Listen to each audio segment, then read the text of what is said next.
Good morning, my brothers and sisters. Welcome to episode 9 and be with me in the book of Galatians. We're finishing the most famous, I think, verse in Galatians. It's Galatians chapter 2, verse 20. And yesterday, we talked about being on Team Crucified.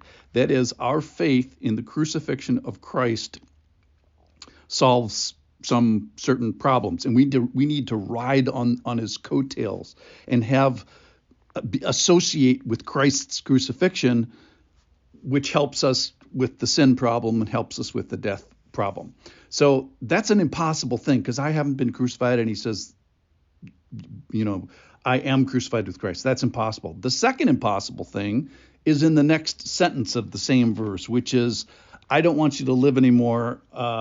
So he's asking you not to be alive when we are alive. And both of these things are done by faith. So listen in here. I'll read you the famous verse. I have been crucified with Christ. That's the one we talked about yesterday. Period.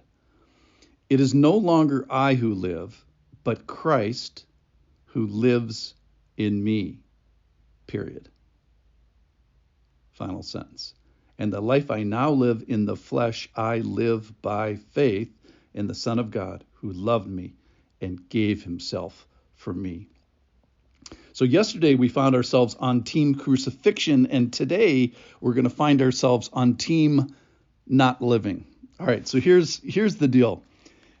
Both of these days that we're considering is God is asking us to do something that is impossible. First of all, be on a Team Crucifixion. Live like you're crucified. I have been crucified. That's not true.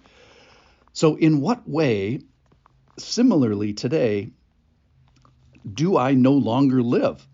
So wait, my heart still beats and I am still alive. So in a sense, this passage, this command, if you will, makes no sense.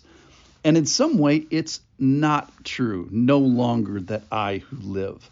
And in some ways, it is true. So don't give up and just say, this makes no sense and throw it away. It makes some sense. There's a truthiness to this, and let's go find it. All right, so we're going to head towards, hey, my life has to be less than primary. I have to rely less on myself and more on someone shining through me and reprioritize me getting out of the way, the Lord taking center stage, and act like something has changed. So this Christianity that he's yelling at the Galatians for and yelling at us, he's saying, act like something changed. Hey, you're a Christian now, and this is what it means. So use your head, and then this is how you should be acting. This is how you should be living. So in a lot of ways, it's very practical. All right, so what has changed?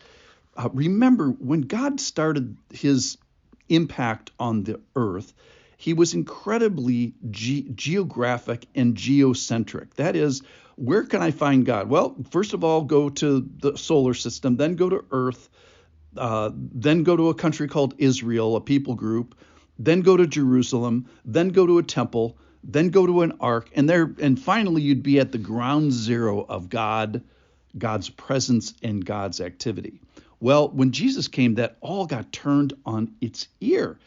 And all that stuff is kind of not true in that God now indwells his people. That's why he said in John 16, verse 7, one of my favorites, he says, it's to your advantage that I go away. Jesus said that to the disciples at the Last Supper. It's to your advantage that I go away. For if I don't go away, the helper will not come to you. So the helper being the Holy Spirit, the Spirit of Christ.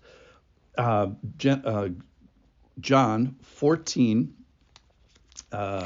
23 says, if anyone loves me, he will keep my word, and my Father will love him, and we will come to him and make our home with him. So it's the Father, Son, and Spirit all coming to an individual who's a believer now and indwelling. So where does God live now? God lives inside of us. Well, what kind of a God is this? Well, this verse actually tells us at the end, like, who am I entrusting myself to? Is God good? So the last part of the verse is, I live by faith in the Son of God who, number one, loved me. We have a God of love. And secondly, that he gave himself for me.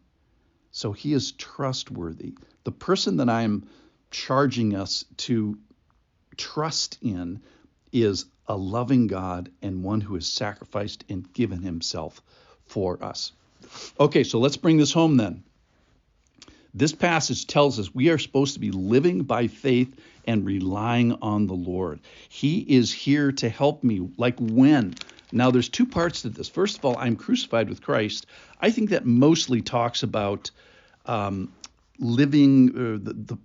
We ride God's coattails in crucifixion, and it helps us primarily with the next life. That is, with the death problem and the sin problem and the penalty problem. Today's completion of this verse talks about it is no longer I who live. When? Now. This helps me in this life. So you have practical problems. I know you do. Temptation, money problems, sex, anger, power, obedience, submission, leadership, character change, all these things. So how am I going to live better in these categories? Well, what power source, what indwelling thing? 1 Corinthians 10:13 talks about a person who's tempted, but the believer gets a way of escape. When?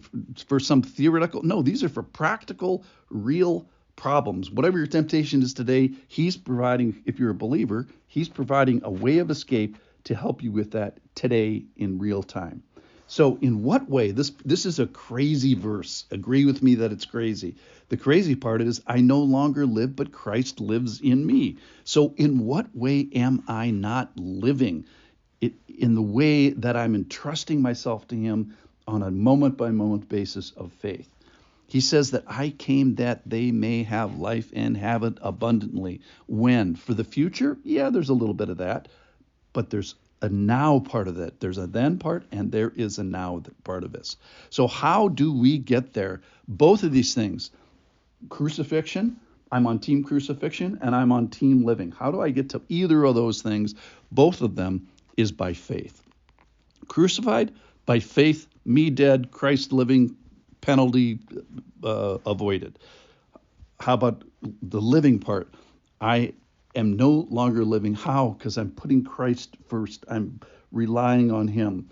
And I agree with you that both of these things are impossible without faith in the indwelling, good God who tells us that he loved us and he gave himself for us so we can trust him. So live by faith. See you tomorrow.